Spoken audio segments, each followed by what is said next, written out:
Good evening and welcome to Living Holistically. This is a great opportunity for us to come together, to be with each other in peace and harmony. My name is Linda Karim, and the title of this show is called Living Holistically.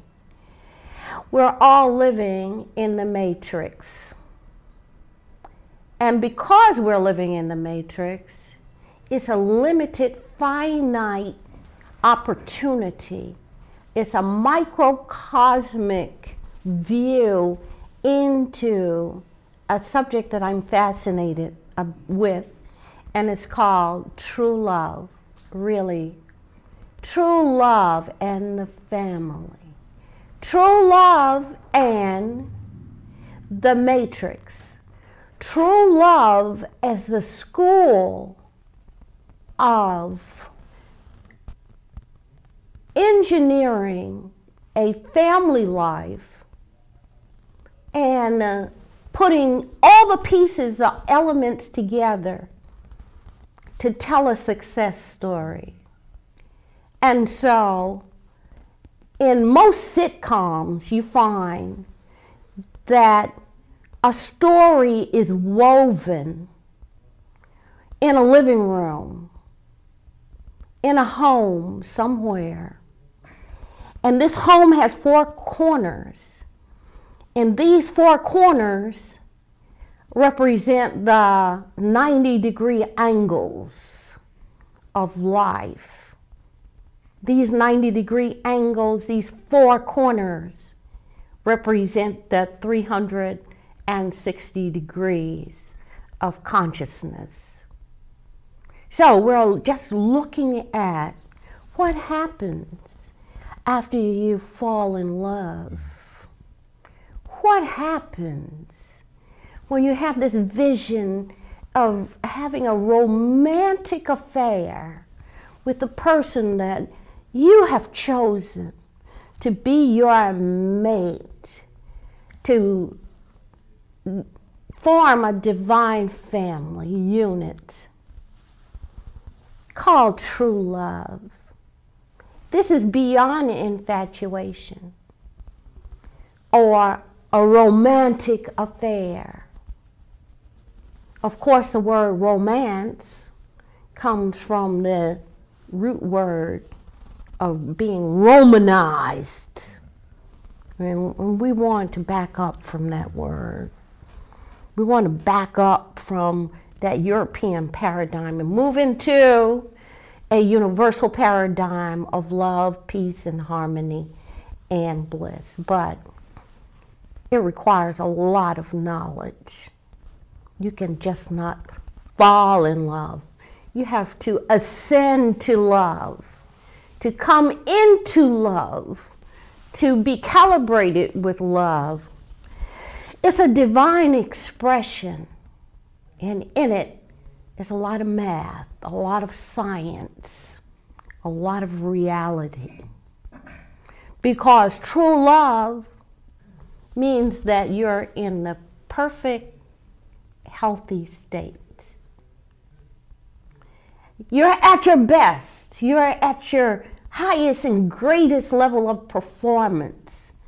You're peaking into the realm of imagination. All things are possible if you're in love. And all is fair in love. Or is it?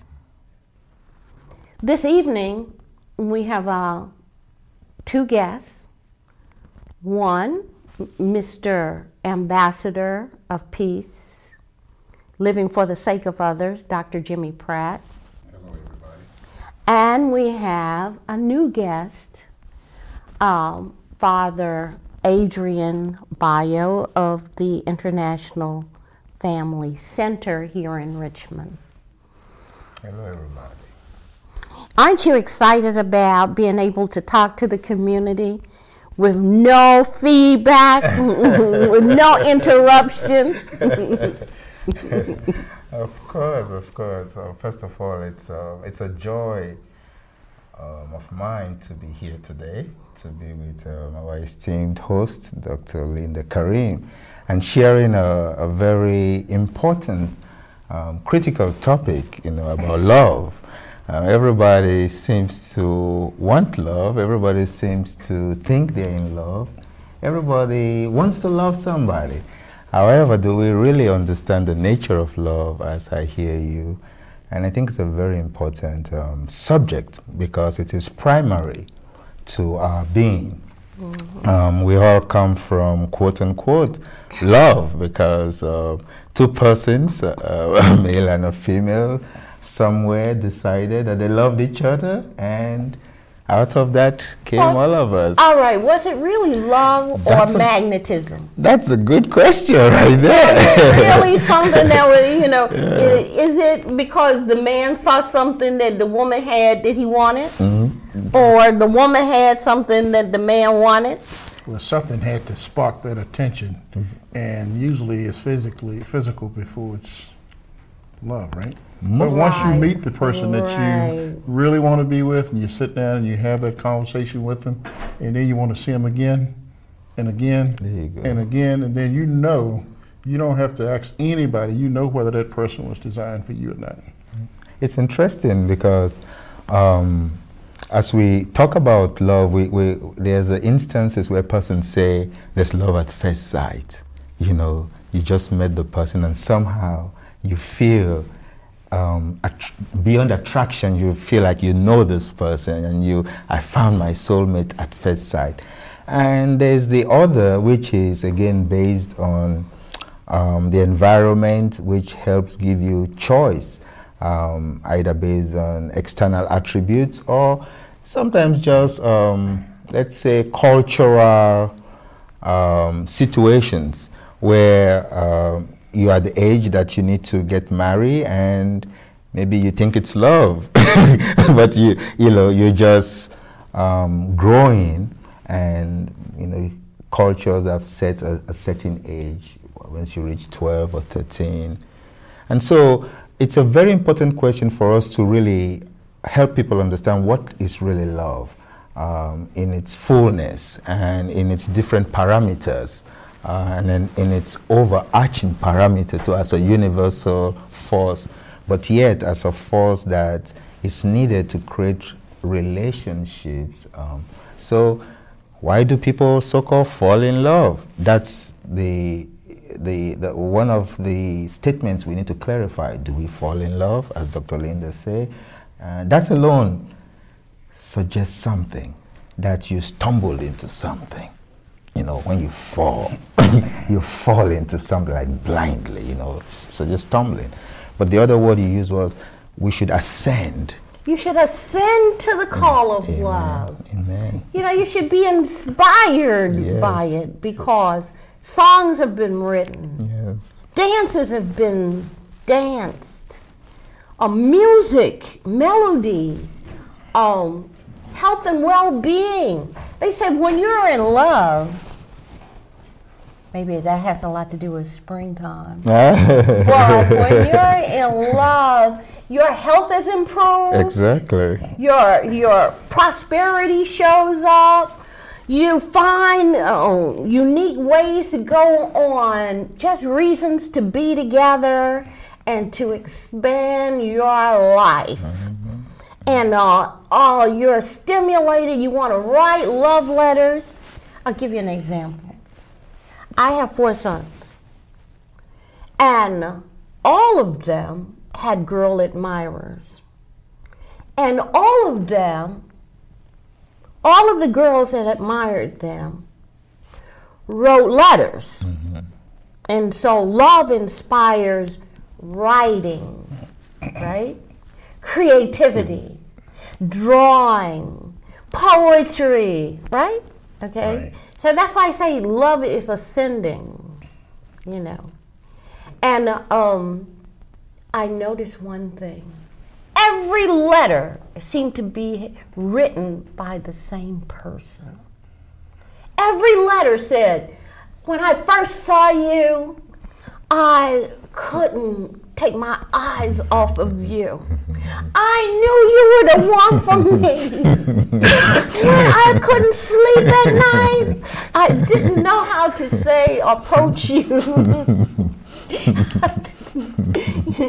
I was asking people about you. I tried to find somebody who knew you, but I couldn't find. I was too shy. But 4 sons, different girls, same letter. Same letter. And, I mean, word for word. So the language of love is the same language. It is. It is. It's the same language. It's the same language.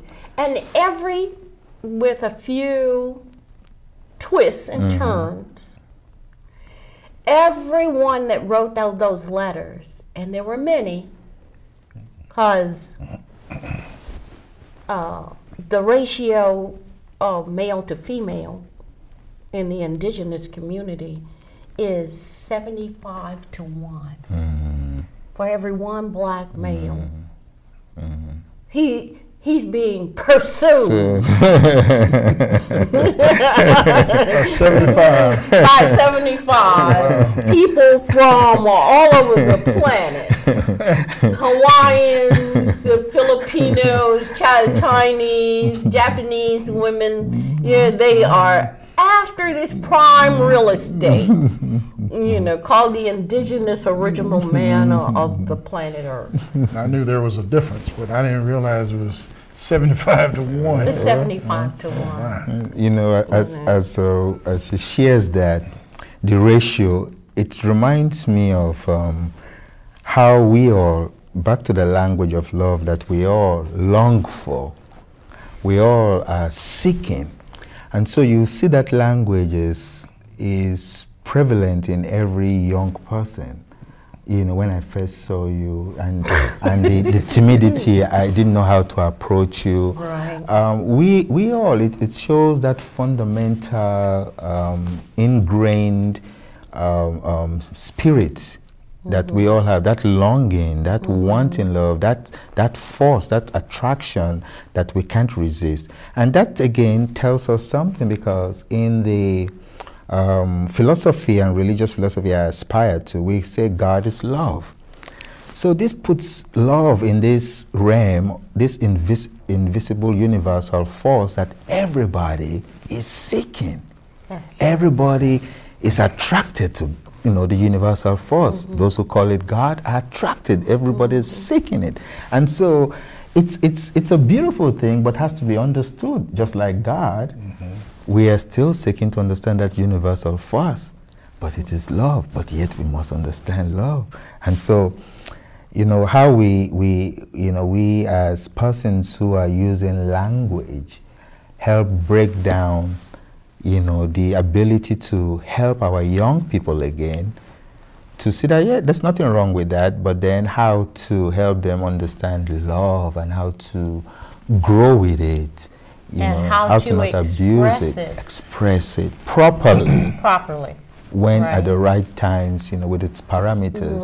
Right. Because there are certain nuances in the pursuit of love. Yeah. Because when you're pursuing love, it has a scent, it has an essence, and it is intuitive, and it's not even concrete. It's just something that you just feel, and the feeling is so good, right? I mean, really, and so you become in love with love. But let's look at the mating that's done usually in the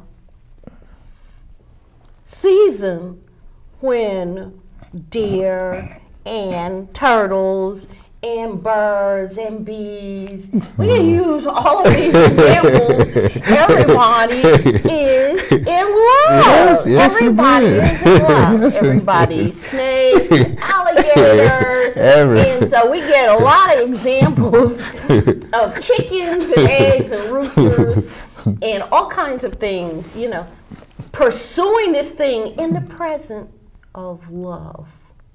Because where the living is, there is love. Yes, yes. Because it's the force and the energy that rushes through.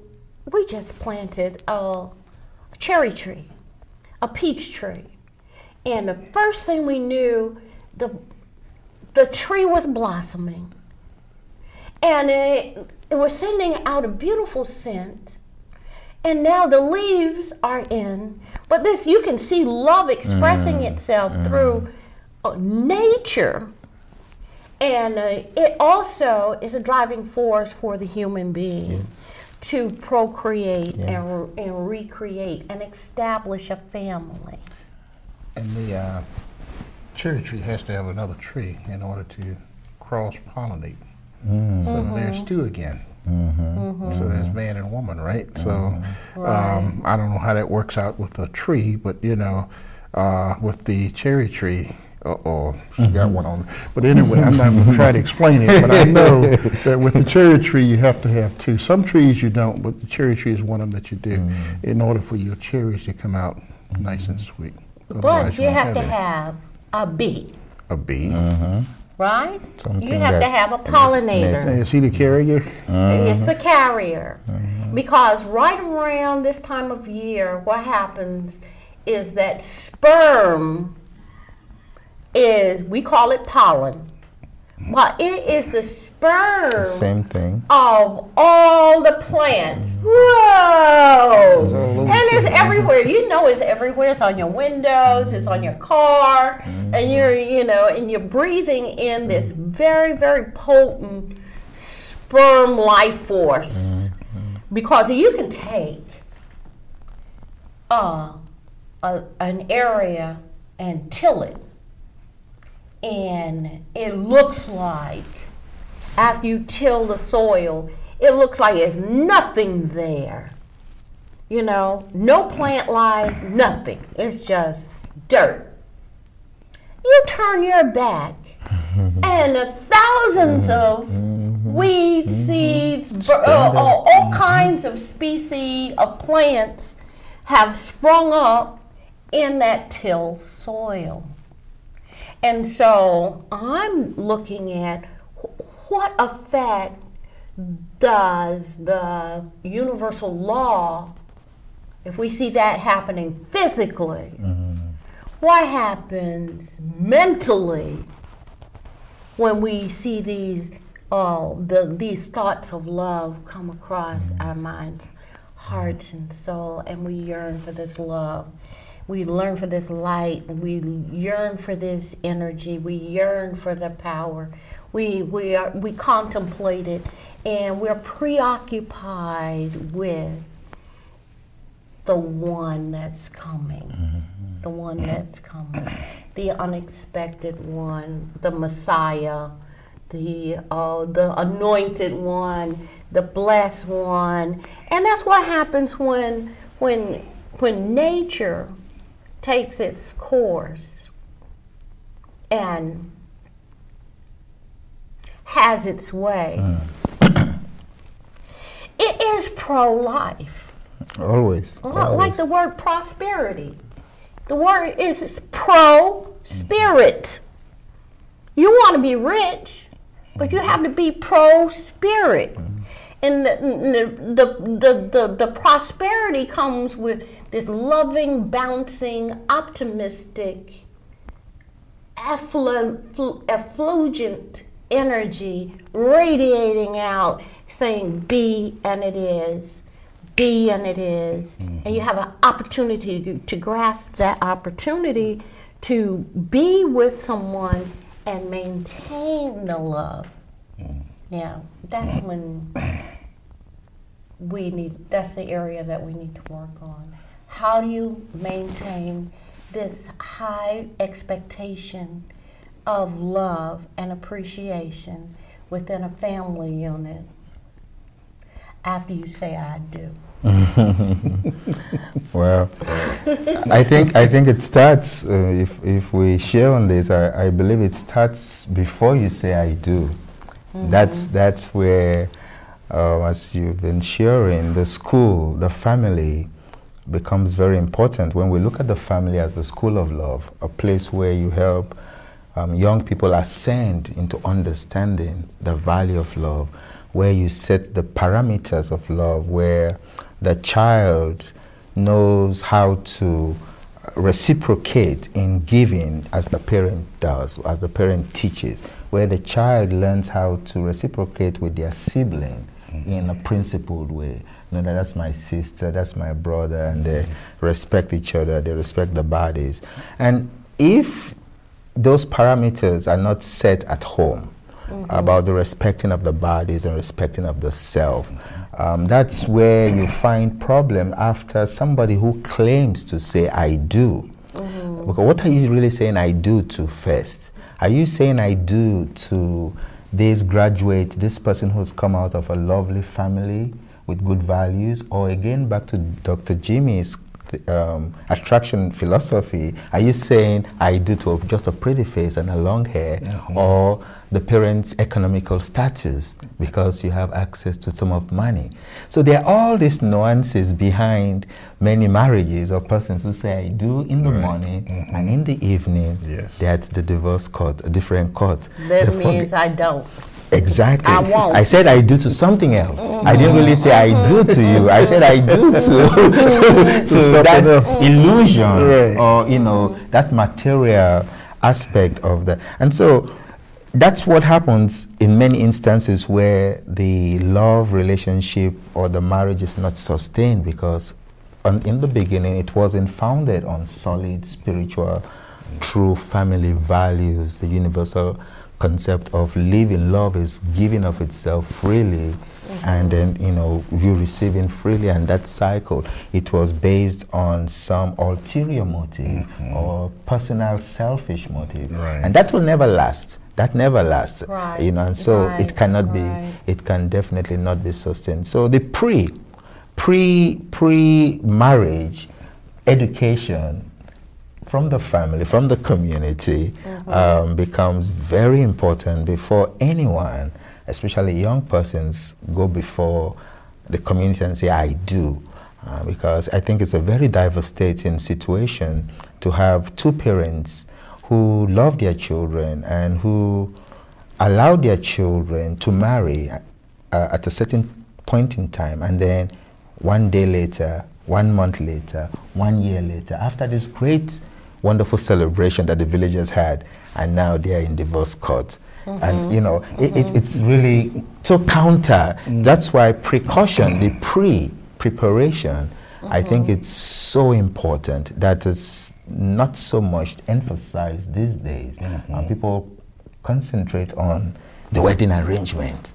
You know, we spend lots of, they don't even go to counseling. They're thinking of just, oh, how my wedding gown, the external things.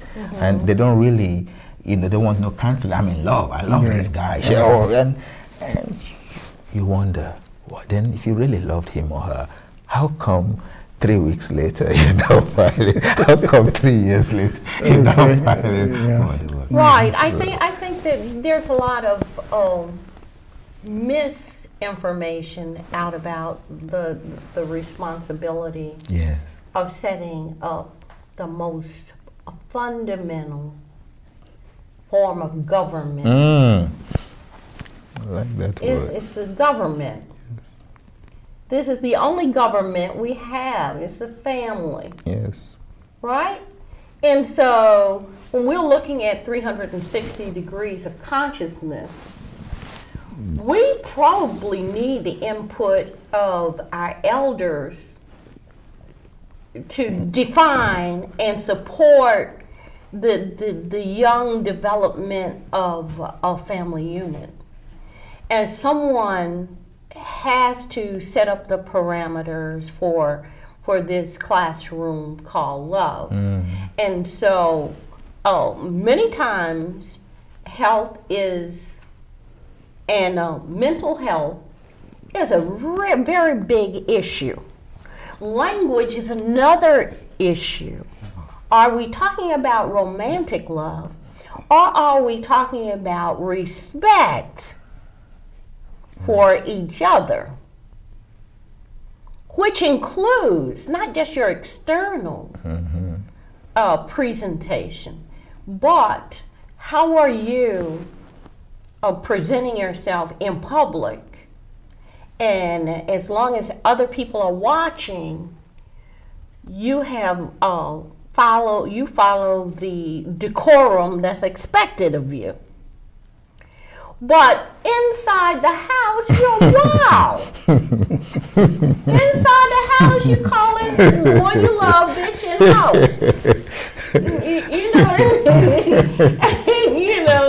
You know, and you won't take a bath. You only want to eat chips and a soda. How long will a relationship last if you can't have your chips? Exactly. Right? Yeah. And your Sprite. You can ride down the street. and listen, up and down Broad Street, for instance.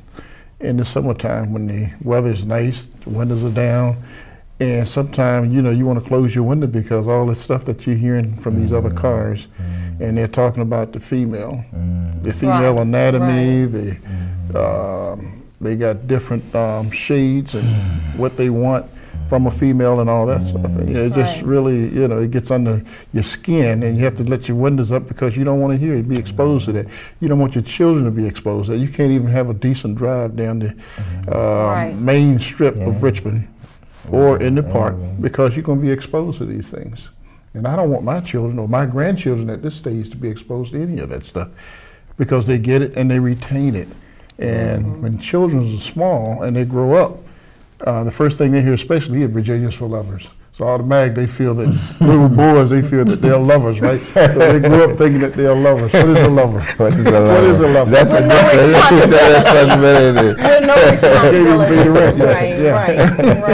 Right.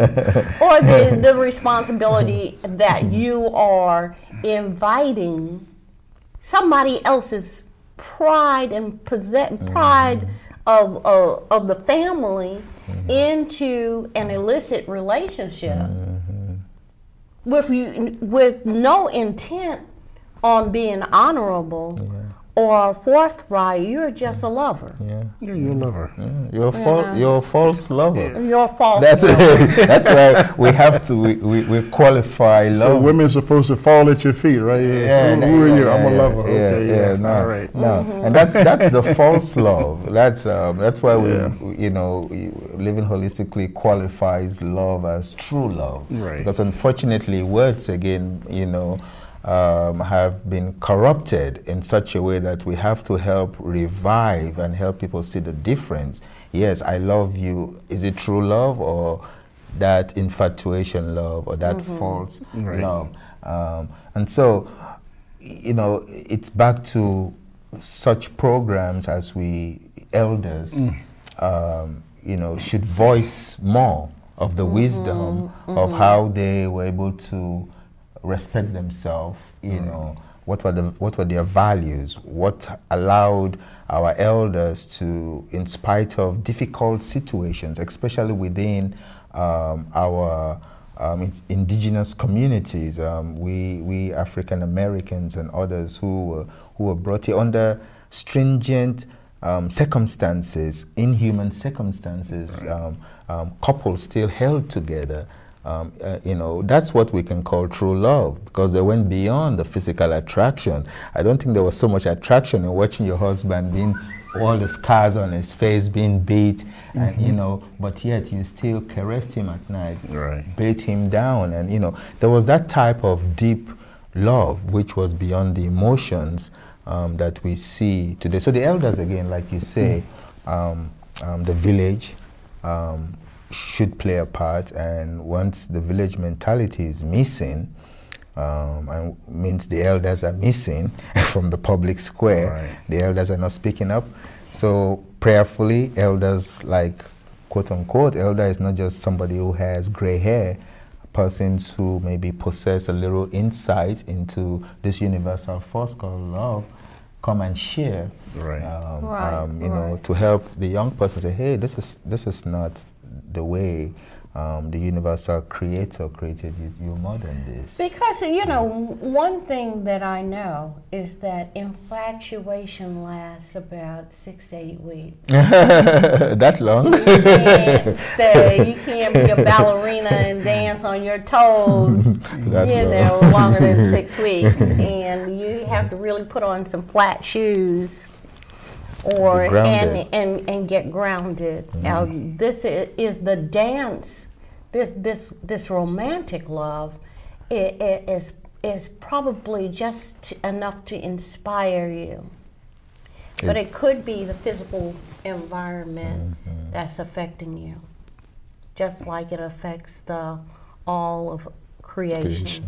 And the establishment of a true love family requires some knowledge. Yes. And that is the knowledge of self-control and discipline, self-respect, and the kitchen not being treated as a place where you make gravies and dead food.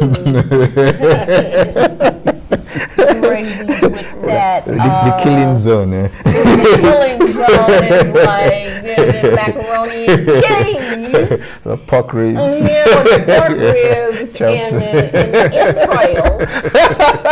Because the female, that's probably all she knows, unless she's enlightened and she begins, or the male could be on a higher spiritual path.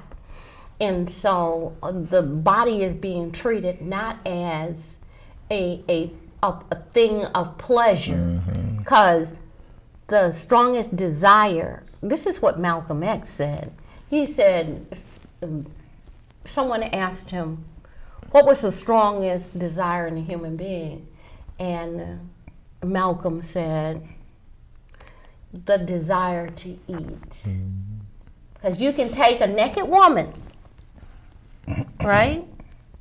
And then you can take a plate full of fruit and vegetables and brown rice, and if you eat chicken, or lamb chops, or whatever you're doing, and put them side by side. Which one do you think the man is going to reach for? Well, eat first. If he's hungry, you gotta eat. Let's go back. Right. You need your nourishment. You get hungry, you gotta build your strength up. You have to build your strength up. Exactly. Yes. So true love and a real strong family. You know, food is important. Amen. It is so important because your mind needs it. Yes. Your brain needs it. Your nervous system needs food. You need water. Somebody is getting on your nerve. If somebody is really getting on your nerve, who's in your body? You are, so you're getting on your own nerves, right? And then you're blaming it on somebody else. So you got to get out your own way. You got to get out your own way. Well, let me ask you a question. Earlier you mentioned there were 75 females to one male. Now, they're not sitting there idle, not getting out and enjoying life because, they're still a human being. Now, these children that they have, fathers are absent. How do we address that situation? It's being a father, we have to be a father to every child. Absolutely, because we have a very, very strange history. Because Virginia had breeding farms. They wanted to stop paying for, Lloyd's of London wanted to stop paying for slaves at $2,500 per slave, right? And so they started to breed. Interesting. Their had breeding farms. So any indigenous female that was in estrus or ready for fertilization of her eggs, right, between the ages of 13, 14 to 60, if the female was still having a cycle, was they had free reign to be sexually promiscuous. This is something that is socially induced. Traditional African people never chose a mate like that. They never, the families were involved. You know, there was a dowry. How is this female going to be treated? How is the pride of your family that has taken maybe 10, 15, 20 years to nurture, to bring her up to be a woman and establishing her own family? That was absolutely destroyed in the indigenous North American experience. And what happened was that the European male slave owner became the father of whole thousands, if not millions, of children, where he said, I don't have to buy a slave from Africa. I could make my own. Multiply. And right down here on 12th Street, near Bank Street, In Richmond, Virginia, was the largest slave distribution center at the rate of 1 year. Children sired by white males in the indigenous community came to about $4 million in revenue, where he made money off of his own children. He didn't ship out somebody else's children. He shipped out his own children so that they would not inherit any of the plantation or the property or the proceeds, or, you know, they were out of the box. And so you have that, the black male, we're not Negro colored or black. I'm just using that because I had a slip. Now, the thing is that the indigenous male, even if he was married to the love of his life, in true love, if the slave master inseminated his wife, he couldn't say anything. And if she had a baby with blue eyes and blonde hair, he had to have enough true love in him to still love his wife, and guess what? And raise that child. And so, but this is something that is happening today. And you see that a lot in the black community. And you see a lot of lighter complected. Well, I mean, not only that, I mean, you know, because you may be married today and you might have a couple of children, and then somebody else is raising your children, and you over here raising somebody else's children because you didn't stay together. So you're saying that we was marked from the beginning. It's really, it's a very, how can I put this? It's a cycle that we need to find a process to begin to break, because it's not an easy cycle to break. Going back to educating ourselves and the community. What is very interesting is when people are driven by nature to get their eggs fertilized at all costs. You have genocide from Planned Parenthood, because now indigenous women are saying, in the numbers of millions of their children being aborted because they think that they won't be able to make it with their child. So there's a genocide piece that's also working in the community. There's an ancient Egyptian text that the question is asked, can a female raise a male child? Well, if you got 75 females and one male, a lot of those boys not going to be exposed to a man. Exactly. So, you know, they're going to take some of those other tendencies of female. A woman cannot raise a man. A boy has to have a father in order to be raised properly.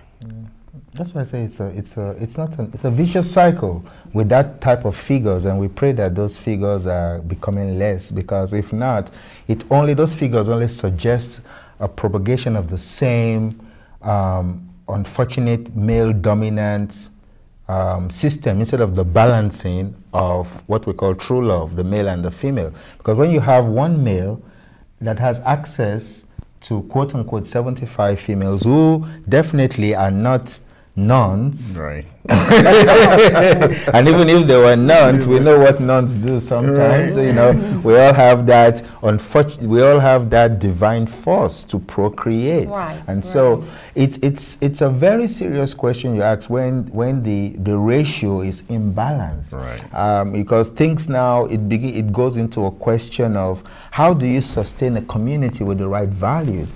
And one way some communities have dealt with it, and the ancient communities like Africa and other communities, was in the passing of the husband. If we are two brothers, your wife, goes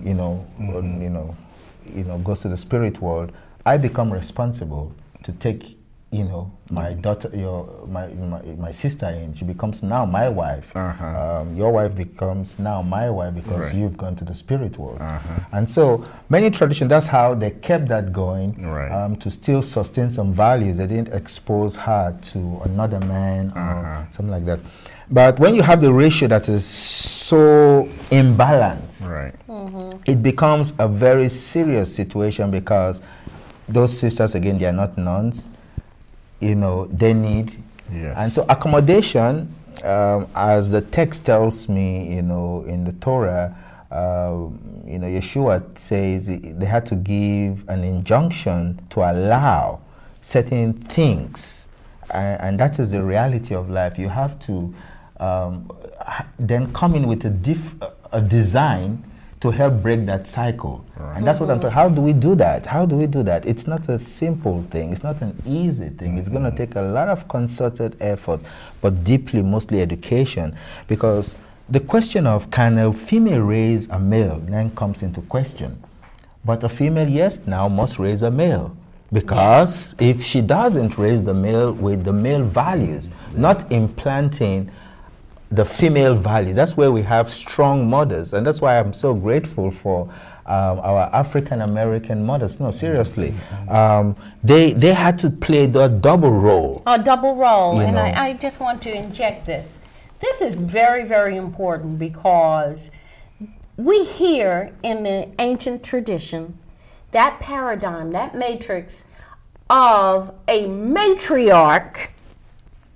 We're going to bring her in because the matriarch of the family held everybody together at home. Yes. And this is very important. So the woman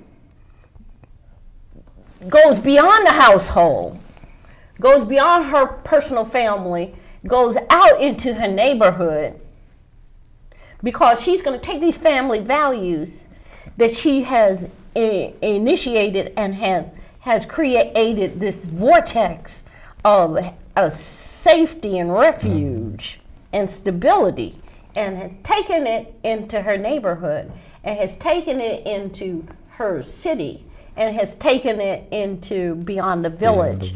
And so, but the patriarch has to do the same thing. We look at the Western world as being patriarchal, but as your knowledge expands, it's both patriotic and matriarchic. That's why the male and female in love. Yes. And love is another word for law. We are obeying and respecting universal law and principle.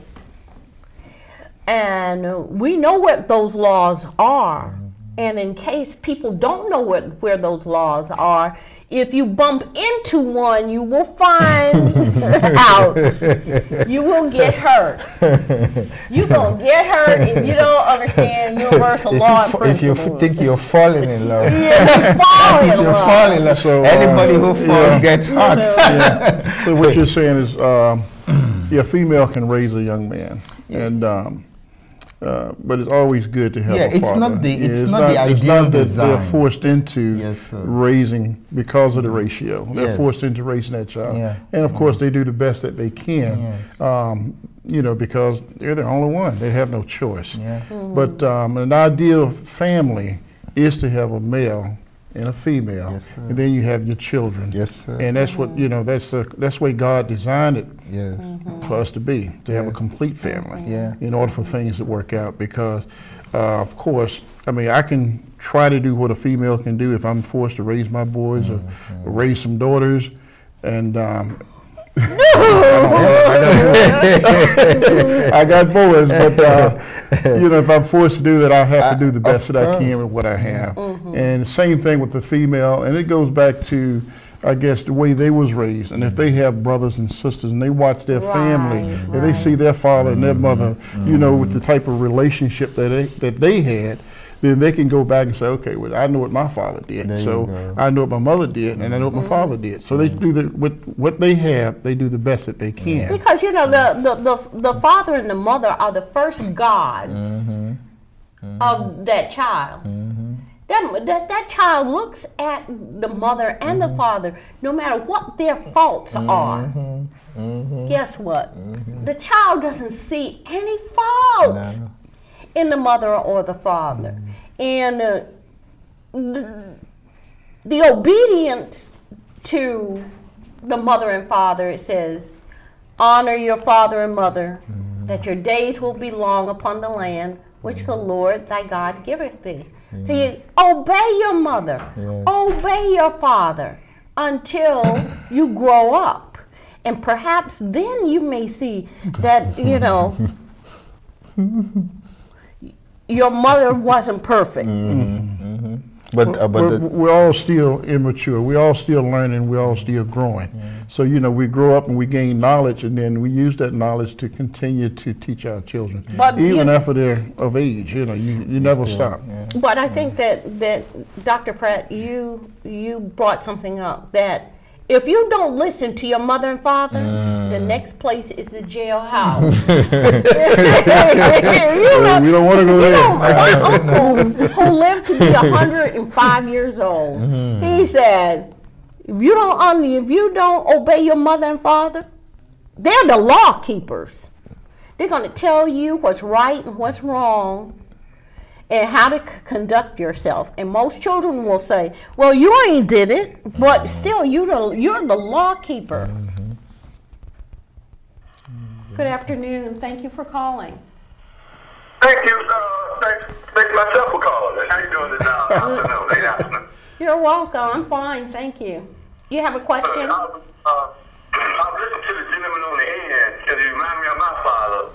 This retired from the United States Marshal Service for the last 20-something years. And he said something that kind of grabbed me. He was like, you find, and I'm in the South Side, and I hear in my house where I pay my mortgage and everything, which I'm almost finished paying that, you know, people riding past, windows down, loud music, and all sorts of stuff about the deeds and the this and the that. And to me, it's bad. I think this needs to start kicking them, all of them. You know, and not just that.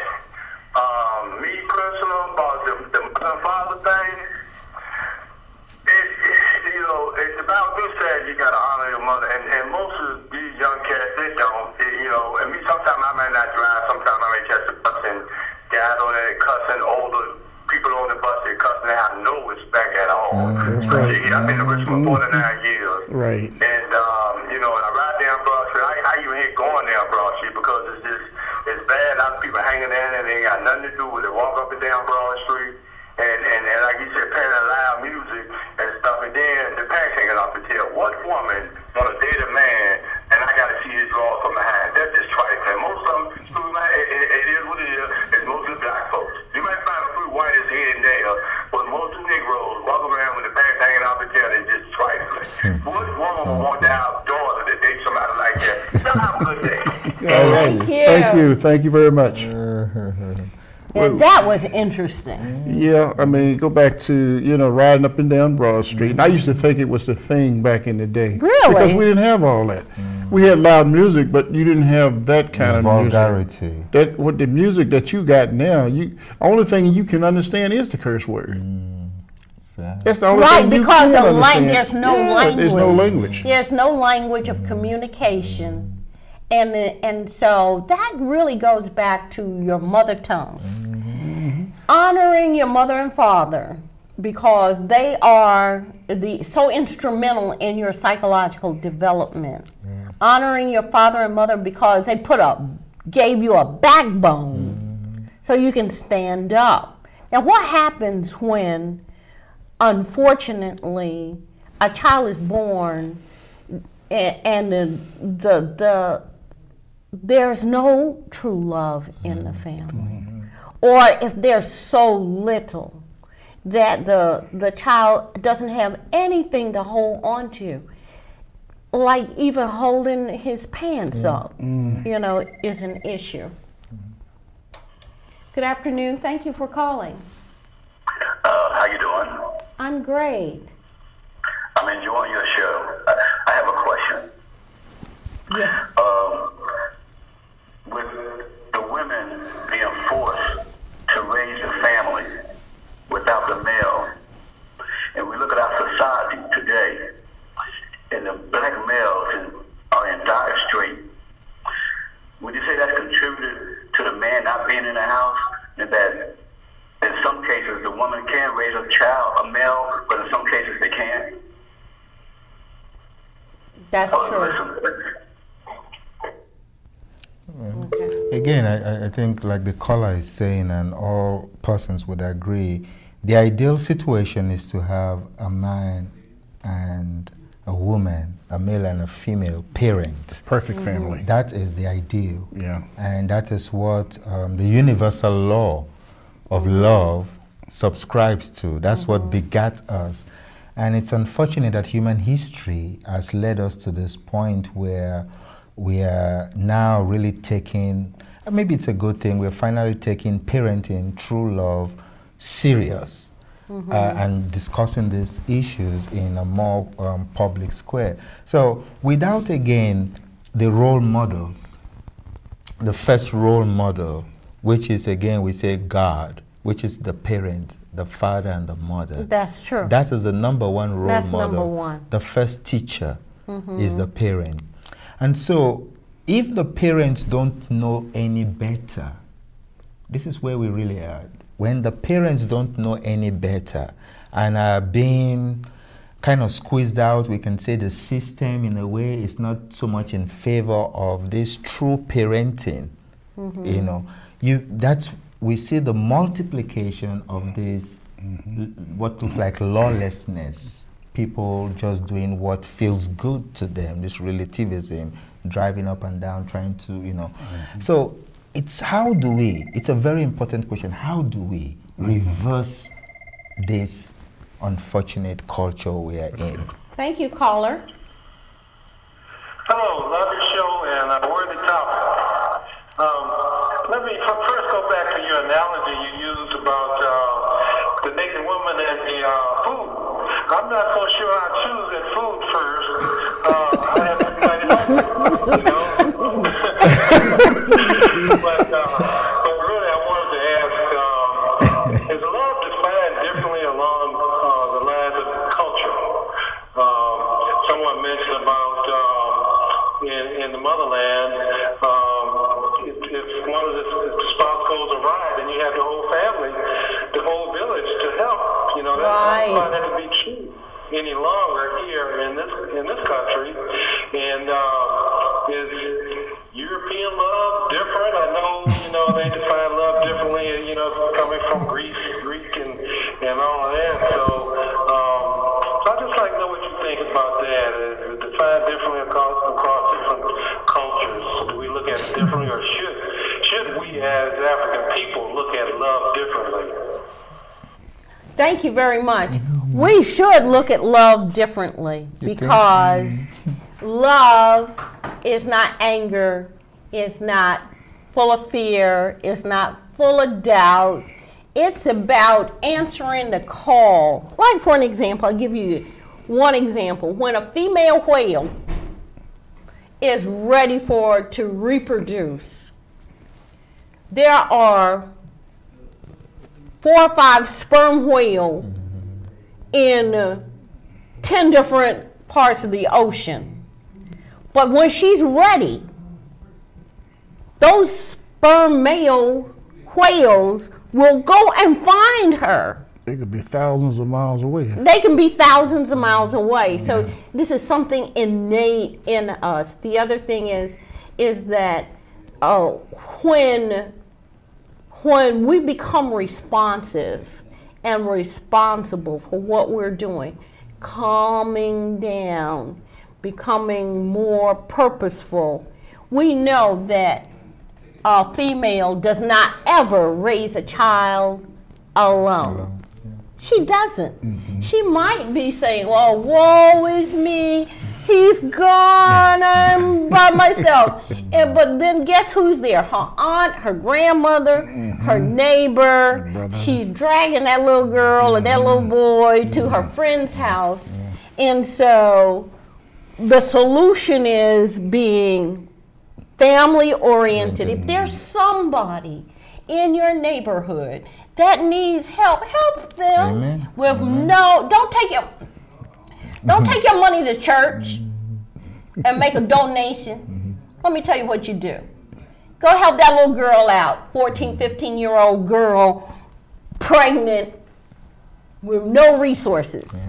Just to add to that, again, what I hear, love is living for the sake of others, for the greater good. And so once we put that ahead of us, it doesn't matter.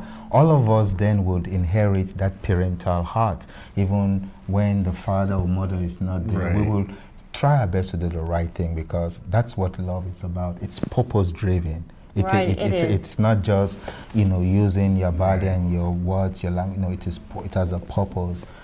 To bring greater good to all. Can I thank you very much for being here, Dr. Pratt, the ambassador Thank you for peace. Inviting me. You are really holding the peace up. You are really doing very, very well, and we appreciate your presence. Well, thank you. I enjoy being here. And respect you. And Father Bayo, we love your input. This has been great. It's added a new dimension to living holistically. Thank you. Tell me more about the center. When do you meet? We meet on the first and third Sundays of every month at 9 a.m. to 11, and we meet actually at 2301 Hilliard Road, Suite 9, 2301 Hilliard Road. That's the lakeside. And we're just excited to empower people about love. And I'm so glad that two of you will be partnering with us to make true love a reality here in Richmond. And really, continue. Living holistically is all about true love. Yes. And there are so many spokes in the wheel that need to be talked about. And we are going to continue our discussion, and we're going to bring some solutions. I say, namaste. I see God in you. And I see God in all of us. All right. And so, we are the government. Yes. And what we say goes. Amen. Amen. We are the Fathers, government. if you don't know where your kids are, find them and take care of them and be a true father. Thank you. Thank you.